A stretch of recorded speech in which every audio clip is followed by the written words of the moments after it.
Este es un episodio más de este podcast tan maravilloso que estamos desarrollando con profesionales de todo lo que es el mundo de la ingeniería y de la arquitectura.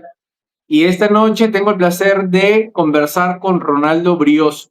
Es un colega con el cual hemos compartido espacio de trabajo aproximadamente más de un año en un proyecto bastante interesante e importante en la zona norte del Perú. Así que bueno, me gustaría que Ronaldo tú te presentes ante las personas que van a ver este video. Claro, bien, ante todo muy buenas noches. Bueno, ahora mismo estamos grabándolo eh, a las 8:30 aproximadamente. Y bueno, mi nombre es Ronaldo Brioso Cruz. Bueno, soy ingeniero mecánico de fluidos. Actualmente, bueno, estuve participando por exactamente 2 años en el proyecto de drenaje pluvial de la ciudad de Sullana. Pero antes de ese proyecto, pues tuve otras oportunidades. Yo empecé con los proyectos de encauzamiento, defensas ribereñas en los ríos de Casma y Guarmey. Ahí estuve 2 años y luego estuve en el proyecto de drenaje pluvial de la ciudad de Chiclayo, ahí estuve un año. Y bueno, ahora mismo mi última experiencia es lo que has comentado, ¿no? Con respecto a lo en donde nos conocemos, ¿no? Que es en el proyecto de drenaje pluvial de la ciudad de Sullana. Bien, Ronaldo.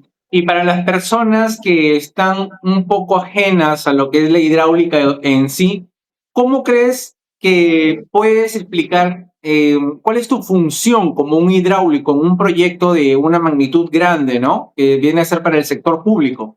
¿Cómo lo explicarías con tus palabras?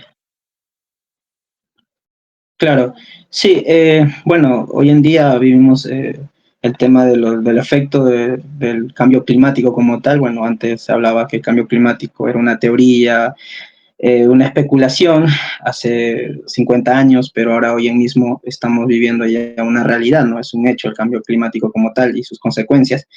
Entonces el rol del hidráulico ante estos proyectos siempre es mitigar eh, los efectos de la inundación, ya sea por desbordamiento de ríos o la misma ciudad, ¿no? La lluvia en situ que pueda generar lugares de, por así decirlo, cuencas ciegas, se puede llenar el agua y al no tener un sistema de drenaje como tal, pues eso afecta a la ciudad en todo sentido, ¿no? Entonces la función del hidráulico, pues eso mismo, es atender esa necesidad de la inundación como tal, ya sea por parte de proyectos o también puede ser como medidas de prevención, ¿no? La seguridad va de la mano también con estos tipos de infraestructuras que uno emplea, ¿no? Entonces, la función del ingeniero hidráulico como tal es, pues, diseñar. Precisamente para ello se emplean estos proyectos para entregar una estructura de defensa a las ciudades.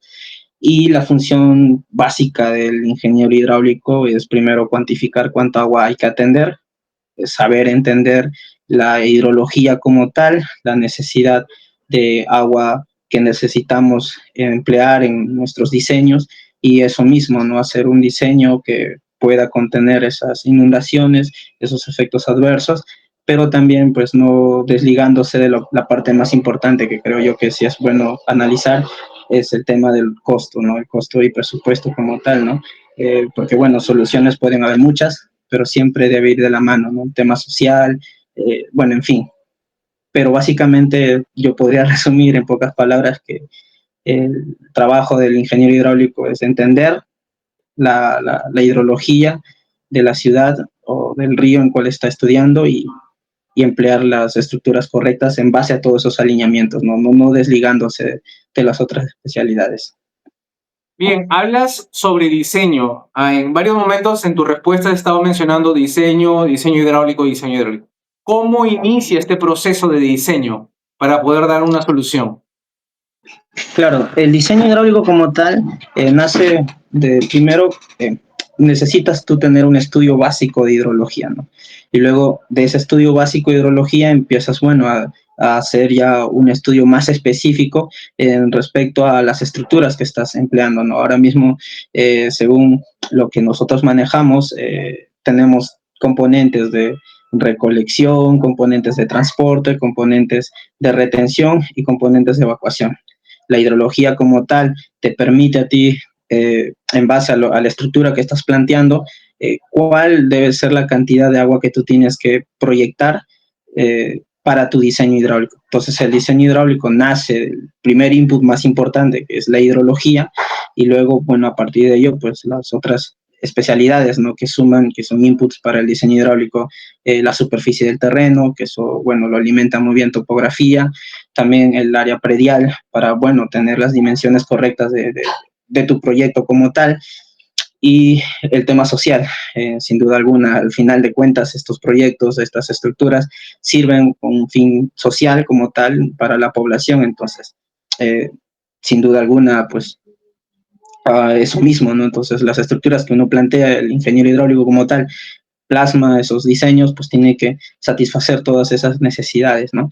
Y también, como tal, ¿no? Ya emplear toda su expertise, toda su experiencia en cuál estructura es la mejor, ¿no? O cuál estructura conviene más para el tipo de proyecto que tienes. Claro. Entiendo que para que un diseño hidráulico sea correcto hay muchos inputs, ¿no? No solamente es la parte hidrológica, sino toda la parte social y demás.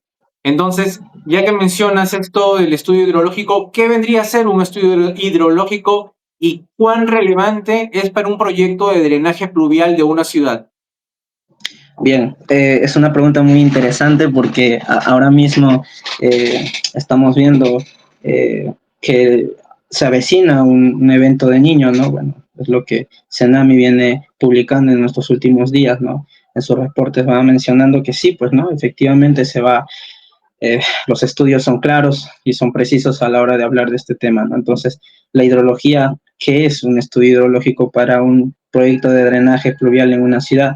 Pues eso mismo, es entender toda una data histórica, es decir, tener toda la información posible como ha llovido, pero ¿qué pasa? Pasa que estos proyectos del norte, básicamente, atienden eventos extraordinarios de lluvia, es decir, un fenómeno del niño no es lo mismo en condiciones climatológicas, no es lo mismo que atender una lluvia de verano, una lluvia que sucede siempre en los veranos en el norte, ¿no? Entonces, un fenómeno del niño, pues estamos hablando de eventos extraordinarios, algo ha pasado, ¿no? Y bueno, para hacer un poco muy resumido, el evento de niño, pues es, ¿no? Las aguas del norte se calientan más de la cuenta, bueno, y empieza todo este ciclo del agua, pues a hacerse un poco más intenso, con más volumen de agua calentándose y por ende, pues más precipitación. Entonces, ser muy precisos con el evento de niño, bueno, es tirar un poco a los dados, pero nos apoyamos mucho de la información histórica, nos apoyamos mucho de todos los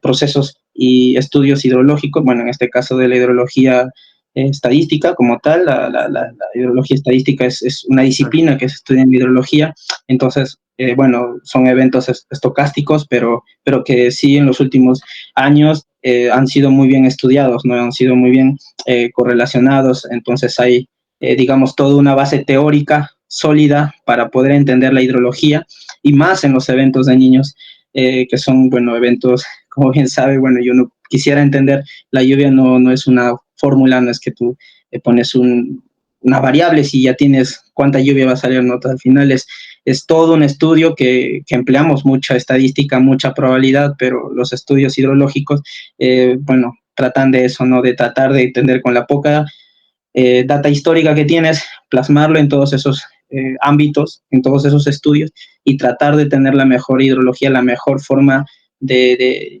yetogramas en estos casos para poder entender cuáles son las problemáticas ya en un evento de niños como tal, ¿no? Perfecto. Quiero hacer un paréntesis y regresar un poco, porque esta pregunta creo que le va a ayudar a esclarecer la mente a muchas personas que todavía están en el proceso universitario o antes de empezar el proceso universitario. ¿Qué es lo que te llevó a ti a poder discernir y querer estudiar ingeniería hidráulica? ¿Por qué ingeniería hidráulica? ¿Por qué no otro tipo de ingeniería? ¿A Claro. cómo derivaste a eso?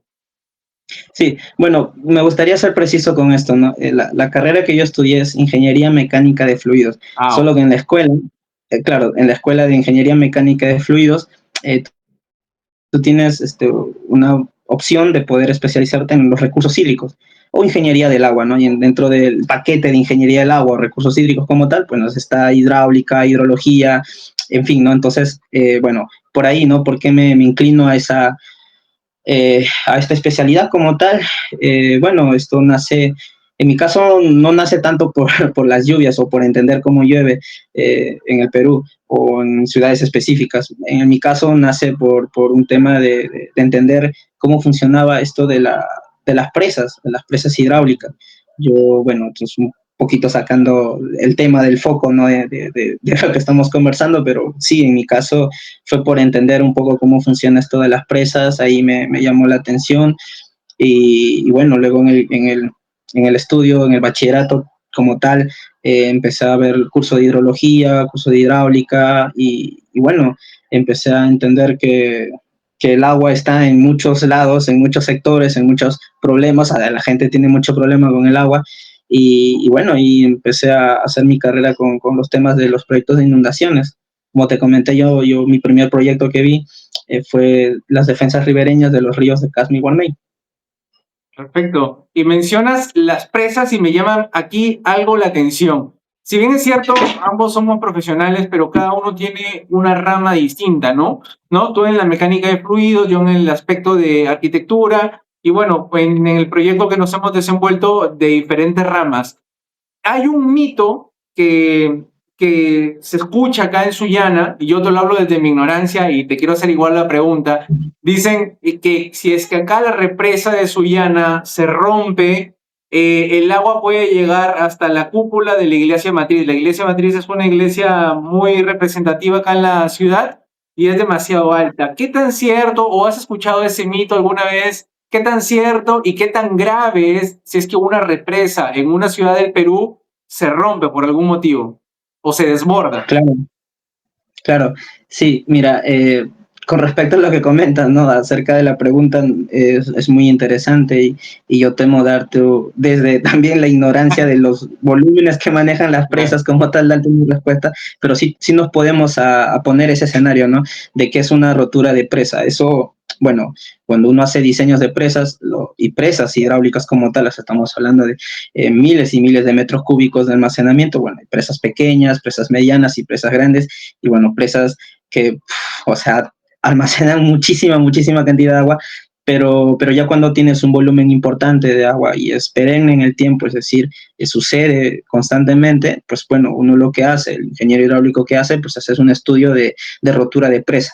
Un estudio de rotura de presa, en pocas palabras, es llevar a un escenario de 1000 años, ¿no? Es decir, oye, ¿qué TR podría ser pues eso mismo, no hacer que la presa falle y entender las consecuencias, ¿no? Es de ahí donde tú ves cuánto volumen de agua se escaparía, la colisión de la estructura como tal y el desastre que sucede. Entonces, cuando uno diseña unas presas importantes, entiendo, tanto la presa Sullana, la presa de Poecho son presas que, bueno, que almacenan una gran cantidad de volumen de agua. Ahora mismo me gustaría hablarte de números, pero sí tengo el informe, ahora mismo no lo tengo memorizado, pero sí en su momento le di una leída, pero sí estamos hablando de volúmenes de aguas muy importantes, ¿no? Entonces, ¿qué pasa? Así sea un mito, una exageración, las presas tanto de Poecho y de Sullana, si se llegasen a romper o sucediera ese escenario catastrófico, pues sí, va a impactar mucho a la ciudad.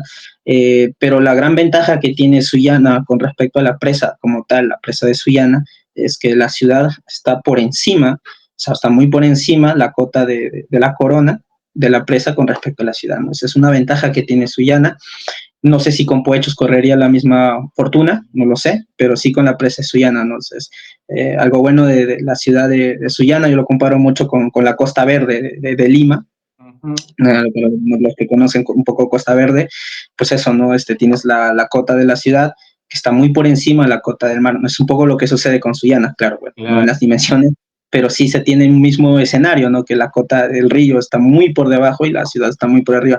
Si sucediera ese escenario de la rotura de presa de Sullana, pues bueno, sí va a haber un gran desbordamiento, posiblemente las áreas de cultivos aguas abajo la van a pasar muy mal, y si hay población, pues también, ¿no? Entonces, pero yo creo que ese escenario ya ha sido contemplado en su diseño, todas las presas se diseñan de esa forma, se hace ese escenario de rotura de presa, entonces Bueno, eso es lo que te puedo comentar, ¿no? Qué increíble. O sea, básicamente podemos como decir que se descartaría este mito, ¿no? De que llegue tal vez hasta la cúpula de la iglesia matriz como una exageración, tal vez, ¿no? Pero bueno, es por eso que es interesante conversar estos temas con alguien que conoce el tema en sí.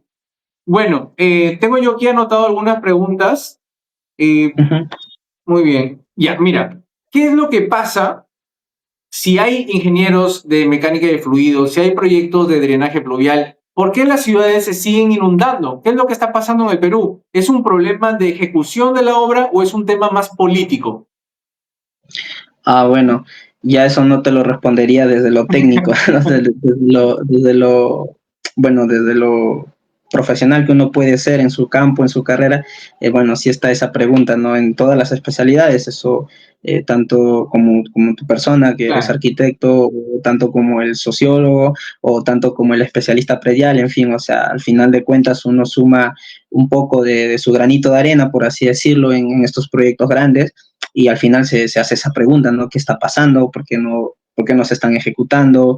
Y bueno, claro, el tema político, bueno, vivimos en un país, mejor dicho, donde las decisiones en gran manera, pues siempre está decidido por los políticos, por nuestra casta política, ¿no? Entonces, de hecho que sí hay un tema, hay un tema político, pero creo yo que al final eh, también recurre ya en lo personal, ¿no? Bueno, hablamos para las personas que viven en el norte, la población como tal, ellos sí deciden quiénes son sus representantes, quiénes son los que van a apostar por ellos. Y bueno, entonces la pregunta más para el profesional es la pregunta para la gente, que al final de cuentas es el que elige a sus representantes, no a sus autoridades.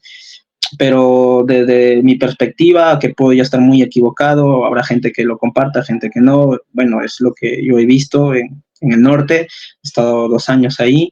Yo creo que al final de cuentas las decisiones que toman sus políticos, pues bueno, es lo que uno ha decidido. Entonces, no sé, por ahí ver el tema de que si pueden buscar otros representantes que tomen las iniciativas, metan presión, porque al final de cuentas lo político en los proyectos grandes es de suma importancia. Eso lo podemos ver. Hay un ejemplo que siempre se cita en estos proyectos grandes, bueno, más con los contratos NEC, ¿no? Porque siempre usan de referencia a los Juegos Panamericanos que sucedieron en el 2019 en Lima, ¿no? Y todas las infraestructuras se hicieron con contrato NEC y fue un éxito. Y bueno, pues eso mismo, que había presión política como tal, o sea, la ciudad de Lima como tal era sede de los Juegos Panamericanos y que las instalaciones no estén listas para la inauguración, pues eso era un papelón, ¿no? A nivel mundial. Entonces, pues ahí los políticos presionaron y el contrato NEC fue todo un éxito. Muy aparte de lo técnico y de los grandes profesionales que hayan podido participar, pues fue de la mano del tema político. Entonces, ¿qué pasa con los megaproyectos hidráulicos? Pues eso mismo, creo que ahora mismo está muy enfocado en lo técnico, está muy metido la gente que sabe pues de este tema como tal, pero creo que el tema político pues como que no está acompañando. Yo creo que por ahí sería muy bueno que también los políticos presionen para que esto mismo, ¿no? Para que esto funcione y vaya de la mano y sean cumplidos en los plazos establecidos. Perfecto, te entiendo por completo. Claro, ya hay un tema político que ya está escapando de las manos de los profesionales. Te entiendo por completo. Ahora, para aquellas personas que se interesan en desarrollarse en este tipo de especialización, ¿no? De mecánica de fluidos, en todo lo que es hidráulica, ¿qué libro y qué software se aplican en el día a día para alguien que se dedica en la rama en la que tú estás? Bien, bueno, libros hay muchísimos. La gran ventaja que tenemos ahora bueno, de estos tiempos, por así decirlo, es que la información está a la mano, hay muy buenos libros. En lo personal, pues bueno, a ver, de temas de hidrología, o sea, eh, el coquito, por así decirlo, el libro coquito que te enseña muy bien la hidrología como tal, pues yo citaría la del doctor Máximo Villón, que se llama Hidrología como tal. Me gustaría mostrártelo, pero bueno, no estoy Lo voy a en poner, mi lo voy a poner en la edición por acá. Sí, el Máximo Villón, Hidrología como tal, y también su libro de Hidrología Estadística. Son dos libros muy buenísimos que me enseñaron. No son muy complicados, eso es lo bueno de, al final, eso va más para las personas que están en el pregrado, ¿no? Los chicos que están llevando el bachillerato como tal, pues esos dos libros en hidrología a mí me ayudaron muchísimo. O sea, son los libros que los mismos docentes te recomiendan, son libros muy comerciales, esos dos libros del mismo autor, pero ya luego cuando vas avanzando, un 20 Chao no vendría mal, también es un libro de hidrología.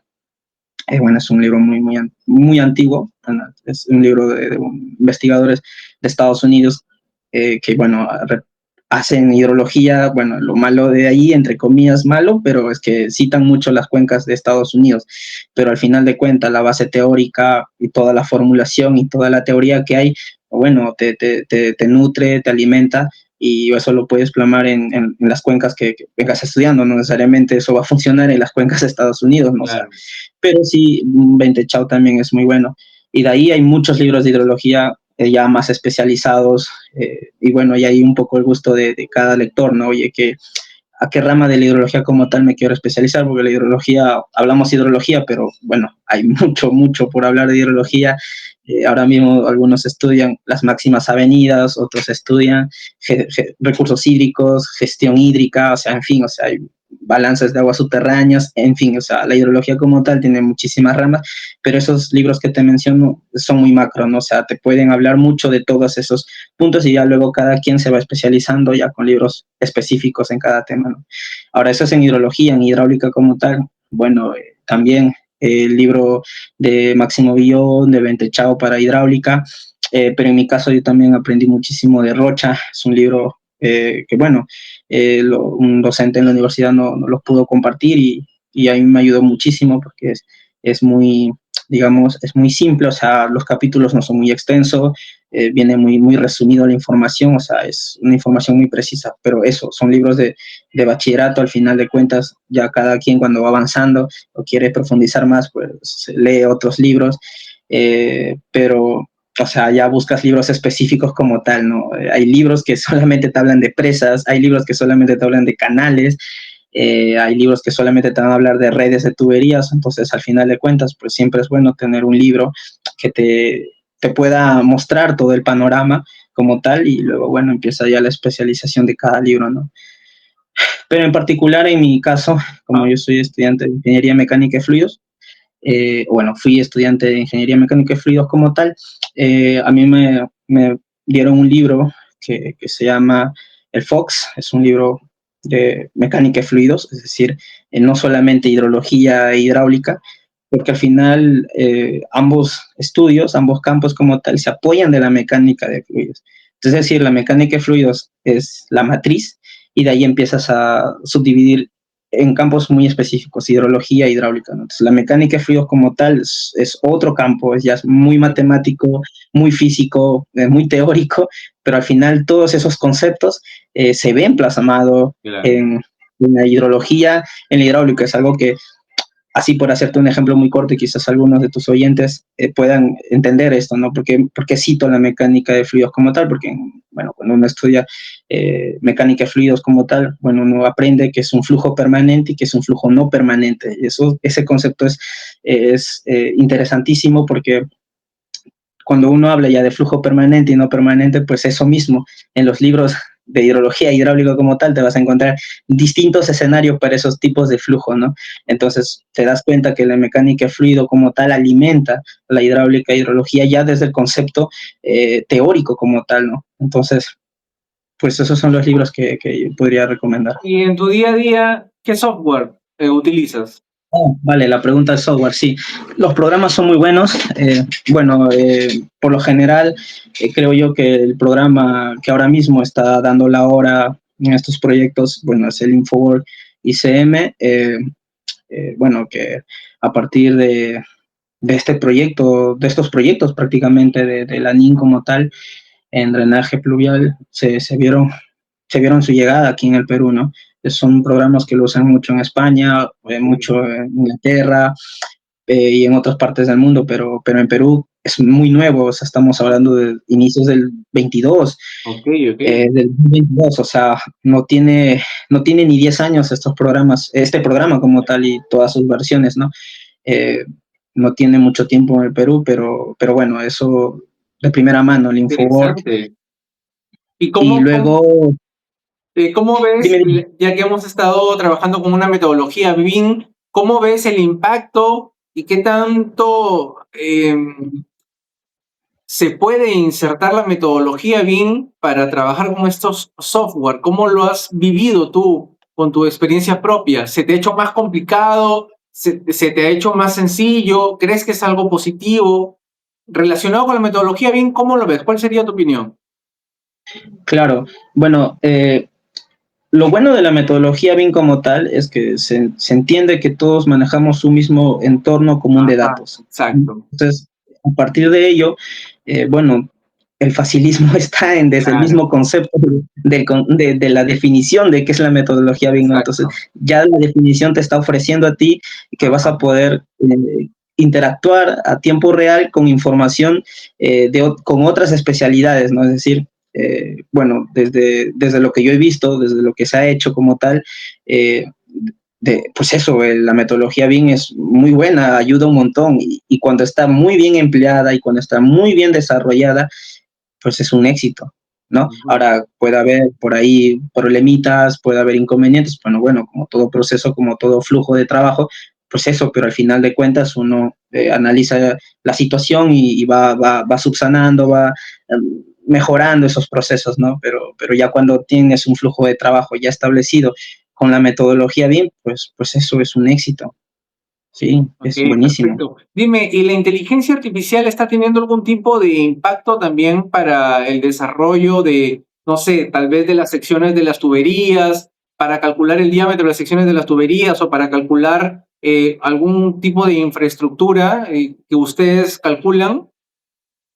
Claro, bueno, yo tengo una opinión muy particular con, Ujú. con esto de la inteligencia artificial. Bueno, si me lo permites, te lo puedo Sí, dar, ¿no? claro, claro. Eh, y ahí aprovecho para responderte lo que me estabas consultando con respecto a lo técnico, ¿no? Bueno, yo creo que la inteligencia artificial como tal, bueno, ahora mismo es una realidad, o sea, estos conceptos de inteligencia artificial, cambio climático bueno, y otros temas que hace años atrás eran teoría, Ujú. eran algo que se estudiaba, algo que, bueno, la gente hacía sus doctorados, sus maestrías en estos conceptos futuristas, por así decirlo, bueno, ahora mismo son una realidad, son un hecho, ¿no?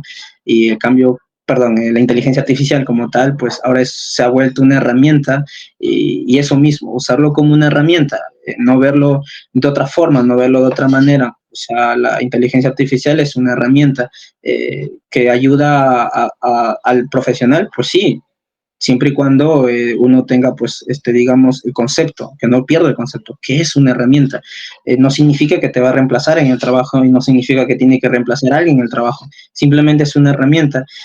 Bueno, en lo personal, la inteligencia artificial a mí me ayuda muchísimo, sí, pues a veces estoy haciendo procesos, flujos, bueno, pues eso mismo me apoyó mucho de la inteligencia artificial para tratar de Ah, ganar mira, tiempo. interesante. Lo que pasa es esto, al menos, bueno, por ahí la gente que trabaja, digamos, ¿no? Un ejemplo tonto, ¿no? Que hay una persona que dedica 8 horas en el trabajo, vamos a poner así, un ejemplo tonto. 8 horas en el trabajo, pues si tú te vas a dedicar de esas 8 horas, 6 horas a hacer procesos mecánicos y 2 horas para analizar resultados, pues no es muy provechoso al final. Yo creo que Exacto, al final el escenario debe ser diferente, ¿no? Tener exacto. 2 horas de proceso mecánico y las 6 horas restantes, pues para analizar, para reflexionar, para darse cuenta si esos resultados son coherentes, esos resultados son válidos. Entonces, al final de cuentas, uno, ¿cómo puede lograr eso? Pues automatizando y optimizando flujos de trabajo. Y hoy en día, pues la inteligencia artificial, que bueno, que al final de cuentas, si el profesional no maneja la teoría como tal, pues la IA al final se vuelve más que una herramienta, se vuelve una desventaja, ¿no? Exacto, Entonces, ¿cuándo muy usar, cuándo cierto. usar la IA? Claro, ¿cuándo usar la IA? Bueno, cuando uses la IA, pues tú tienes que estar muy seguro de lo que estás pidiendo y de los resultados que te está dando, porque al final de cuentas son modelos matemáticos que ellos están en la obligación de converger en un resultado. Te pueden inventar resultados, te lo pueden inventar todo, porque ellos están con, digamos, ya desde su núcleo, desde la matriz de su programa, ellos están obligados a darte una respuesta, ¿no? Entonces, Exacto. pues eso, al final de cuentas, es una herramienta y uno tiene que saber, como todo profesional, pues uno tiene que conocer su campo y entender qué resultados te está dando y darle por válido, y eso te ayuda muchísimo a ganar tiempo. Otra pregunta relacionada con esta anterior. Tú sabes que en el área BIM nosotros nos desarrollamos mucho con programación, con Dynamo, que es una gran herramienta. Dime, en Infoword también se puede aplicar Dynamo, ¿también lo han aplicado ustedes? Bueno, desde mi ignorancia te podría decir que no lo sé, porque, bueno, me gusta la programación, sí, pero el Dynamo como tal, que es una herramienta que, a lo poco que sé también, sé que se emplea muchísimo en el Civil 3D, Mm. ayuda a crear nuevos flujos, ¿no? Nuevas herramientas y todo ello. Seguramente la gente que es muy capa y muy top en la programación y tiene empleando el Infoword, posiblemente, no sé si ahora mismo o en algún futuro, vayan a poder hacerse esa pregunta y buscar esa respuesta, ¿no? Oye, ¿podemos programar dentro del Claro. interfaz Infoword? Pues bueno, ahora mismo no sabría decírtelo. Lo que yo sí hago mucho es apoyarme en otros programas, QGIS, por así decirlo. Ahí hago Claro. mis flujos, no model designer, por ahí me apoyo para poder, bueno, hacer optimizaciones y automatizaciones de flujos de trabajo. Pero en Infoword como tal, no sabría decírtelo y temo darte una respuesta, temo decirte sí y temo decirte no, porque no lo sé. Ok, tengo aquí una pregunta anotada que me parece muy importante. Si pudieras cambiar una cosa en el sistema de infraestructura hidráulica en el Perú, ¿qué sería? Wow, es una pregunta muy interesante, ¿no? Bueno, creo yo que tengo muy poquísimo tiempo de vida profesional en estos campos, que, que, que la pregunta creo yo que es muy hace reflexionar mucho, ¿no? Como tal. Yo creo que lo que más deberíamos cambiar, muy aparte de lo técnico, creo que es la forma en cómo uno enfrenta los proyectos.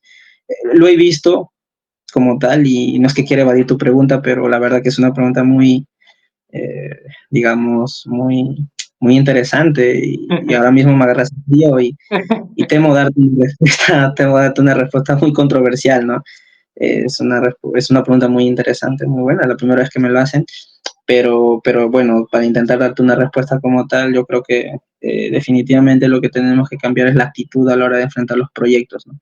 Eh, los proyectos no son fáciles, ¿sabes? Y Claro. más cuando están, creo yo que aún las personas no dimensionan que estamos haciendo un diseño, al menos en la ciudad de Sullana y en otros proyectos de drenaje pluvial, creo que la gente no está dimensionando que estás haciendo una estructura que tiene que soportar eventos de niño, o sea, eventos climatológicos extraordinarios, o sea, es increíble el reto que el diseñador y todas las especialidades están enfrentando. Es que estás diseñando para lluvias extraordinarias, lluvias que mata gente, o sea, no es una lluvia que simplemente moja, por ahí que te puede inundar un poco las calles, no, estás hablando de lluvias que mata personas, que afecta el cultivo, que causa problemas en la infraestructura de la ciudad. Entonces, al final de cuentas, creo que es un poco más el realismo, ¿no? Oye, que estos proyectos, fin de cuentas, va a servir para cualquier tipo de lluvia, eso sí, pero que su principal objetivo es atender eventos de niño, eventos de extraordinarios, ¿no? Lluvia extraordinaria. Entonces yo creo que hay que cambiar un poquito ahí el chip, ¿no? De entender al final de cuentas qué es lo que uno quiere obtener en su proyecto. Y creo que yo que eso es lo que primeramente deberíamos entender, ¿no? Y cambiar el enfoque en sí del problema. Claro, exactamente, totalmente de acuerdo. Tengo tres preguntas finales para terminar esto. La última es picante, ¿ya? Pero Ok, igual te la lanzo, ya si quieres la respondes, si no, no. La primera ok. pregunta, la primera pregunta es, ¿qué opinas tú de aquellos proyectos en donde desarrollan una pista, una avenida principal importante en la ciudad, pero no colocan ningún tipo de drenaje? Ni tuberías, ni cunetas, ni nada, solamente hacen toda la parte superficial. Ok, bien, primero de cuentas, tienen que, por ejemplo, a mí me gusta mucho comparar las ciudades que llueve mucho con las ciudades que llueve poco y las ciudades que llueve nada y las ciudades del norte. Porque las ciudades del norte no lo pongo en ese grupo, porque las Ok. ciudades del norte, porque las ciudades del norte, ¿qué sucede? Llueve, pero llueve en verano Ajá, y llueve poquísimo y parece un poco falso, ¿no? Porque cualquiera podría decir, oye, oye, pero que no has visto la lluvia del 17, que no has visto la ajá. lluvia del 98, que no has visto la lluvia del 83, esa lluvia mata, esa lluvia genera muchos problemas, ¿no? Pero ¿qué pasa? Que en un evento de no niño, en un evento de verano normal, típico en el norte, pues llueve muy poquísimo. Entonces, tú ves, ¿no? Por ejemplo, Sullana, como tal vez cerca a la zona del Canal Villa, encuentras calles con veredas altísimas, ¿no?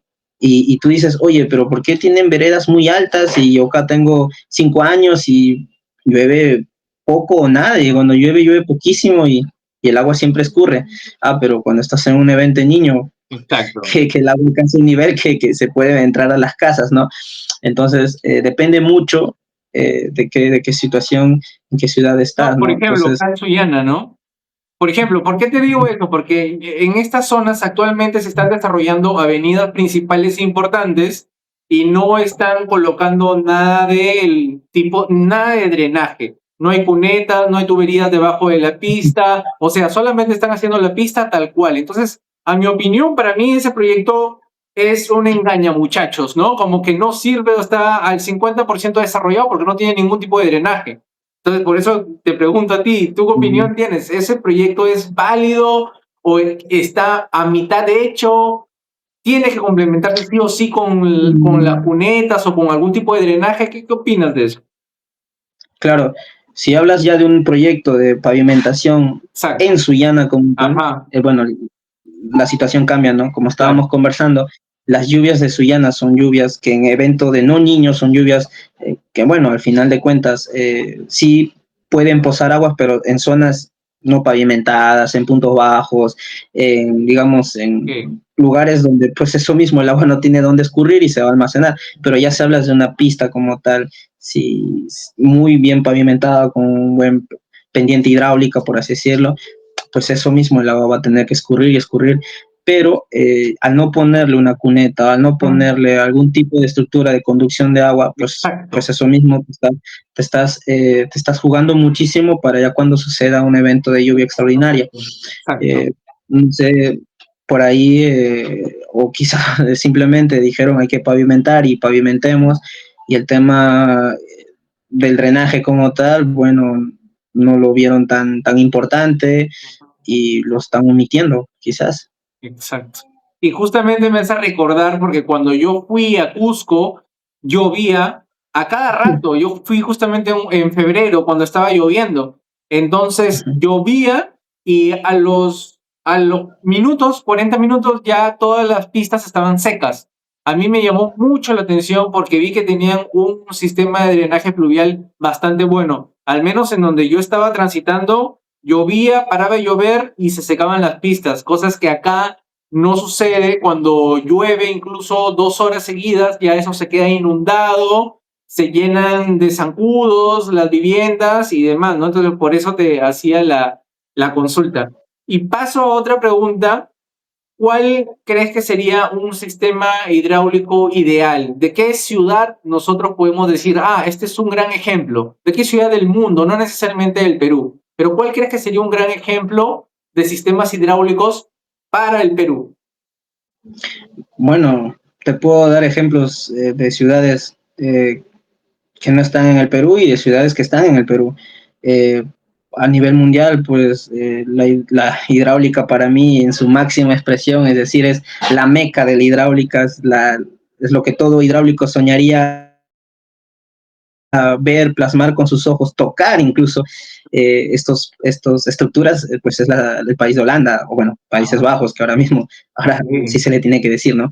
Y bueno, desde el nombre ya te están diciendo que aquí, ahí hay algo interesante, Países Claro. Bajos, es así, ese país como tal es increíble. Para mí la hidráulica nació ahí, debió nacer ahí, bueno, la hidráulica contemporánea, te estoy Ajá. hablando de la hidráulica contemporánea porque hidráulica, bueno, nosotros tenemos hidráulica de nuestra historia, desde los incas, incluso culturas más antes de los incas, los nazcas, o sea, la hidráulica ha estado ahí acompañado a la humanidad desde sus orígenes. Eso lo hemos visto en todo el mundo. O sea, el agua como tal, el recurso hídrico como tal ha sido importante para la permanencia y la vitalidad de muchas sociedades y de muchas culturas, ¿no? Pero ya hablando de hidráulica contemporánea, pues Holanda, definitivamente Holanda. Ellos han sabido sacar muchísimo desarrollo y muchísima ventaja ante su problema. O sea, tienen estructuras hidráulicas de top, muy top, ¿no? De lo mejor del mundo. Y hay otras ciudades, ¿no? Inglaterra, que siempre llueve y tienen el mejor drenaje, sistema de drenaje Ya.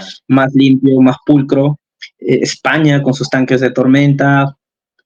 Bueno, en fin, o sea, la lista es grande. O sea, bueno, en las ciudades en donde hay más desarrollo, tanto tecnológico, económico, pues obviamente tiene que tener un buen sistema de drenaje y mitigaciones ante inundaciones y eventos de lluvias extraordinarias, ¿no? Estados Unidos también tiene muchísimo avance con respecto al hidráulico y sus proyectos, pero en Perú no tiene nada que, pues, al menos en algunas ciudades, pues no tiene nada que envidiar. Por ejemplo, el caso que tú comentabas, Cusco, también he podido tener la oportunidad de pasear por esas calles y bueno, Cusco se aprovecha mucho de su posición en la cordillera. Es que Cusco está en un lugar donde hay mucha pendiente, o sea, es difícil encontrar. La ciudad de Cusco como tal tiene muchísima pendiente, entonces tienes un drenaje natural, lo único que tienes que hacer es, bueno, complementar esa topografía pues con sistemas de recolección, ¿no? Sumideros, he visto muchos sumideros de caja metálica y un buen sistema de evacuación y bueno, Cajamarca también. Cajamarca es una ciudad muy buena, tiene muy buenas obras hidráulicas. Bueno, de los que he podido conocer también es Ayacucho, también tiene un poco de drenaje. Pero ahora mismo la ciudad del norte está tratando de tener también su propio sistema, solo que en el norte es muy paradójico, ¿no? Eso está un poco, digamos que acá, no sé, 20 30 años, quizás en la siguiente generación de profesionales hidráulicos, pues se va a hacer esa pregunta, ¿no? Qué interesante que hayan podido hacer un sistema de drenaje. Eso es muy interesante. Los drenajes del norte, básicamente. Uy, te cuento que se acaba de ir la luz. Esto es algo raro. Pero bueno, con esta pregunta cierro. Si quieres la respondes, si no, no, pero igual te lanzo la pregunta. ¿Cuán bien o cuán mal gana económicamente hablando un profesional que se dedica a lo que es hidráulica? Un Ah, rango, dame bien. un rango. Bueno, depende mucho de la experiencia. Estás en tus inicios, estás a media carrera o estás ya muy avanzado. Pero yo creo que lo mínimo hoy en día, yo creo que lo mínimo debe ser entre, ya digamos, ya un hidráulico que pueda aportar en su proyecto, Claro, porque bueno, al final de cuentas, cuando uno arranca en la carrera, pues agarra el trabajo que primero le aparece, ¿no? Y bueno, ahí el precio no lo puedes negociar mucho, ¿no? claro. Ahí ellos ya te ponen. Pero ya si estamos hablando de una persona que tiene un par de años y que ya está un poco empalpado en el tema, yo creo que el rango salarial, bueno, desde los 4 hasta el techo, ¿no? O sea, Hasta el ya límite. he visto, o sea, he visto contratos de gente muy buena, muy top en la carrera y bueno, sé que lo mínimo de alguien estaría entre los 4 y de ahí, bueno, ay, no sé, no sé hasta dónde ponerlo, pero sí he visto contratos muy interesantes. Ah, ya, perfecto. Bien, Ronaldo, no te quito más tiempo. Agradezco todas las palabras que nos has comentado. Estoy seguro que este video va a servir a muchas personas. Y bueno, gracias, reitero el agradecimiento. Siempre es un placer conversar contigo y creo que esta plática para mí estaba pendiente y es bastante enriquecedora. Así que bueno, gracias por eso, por el tiempo y por tus palabras. Bueno, Tony, si me permites despedirme, Ajá. eh, agradecerte en primera instancia a ti por darme la oportunidad de conversar y si esto le puede servir a alguien, bueno, enhorabuena, ¿no? Y eso, que siempre es bueno hablar a veces, ¿no? A veces es bueno hablar de un poco de lo que uno se dedica. A mí me gustaría también saber mucho más de otras áreas, otras especialidades, y veo que tú tienes esa inquietud, eso es muy bueno, tienes curiosidad. Así es. curiosidad académica, ¿no? Con respecto a qué onda con las otras áreas. Y ahora mismo, y ahora mismo estamos viviendo una realidad de estos proyectos hidráulicos, entonces yo creo que sí, es importante conversar sobre ello y habrá gente más top, incluso que nos puede dar cátedras de horas y horas sobre estos proyectos hidráulicos, ¿no? Pero si en algo te he podido ayudar, agradecerte a ti por la invitación. Bien, Ronaldo. Listo, muchas gracias. Nos estamos viendo entonces. Hasta la próxima. Gracias. Cuídate, hasta luego. Chao, chao.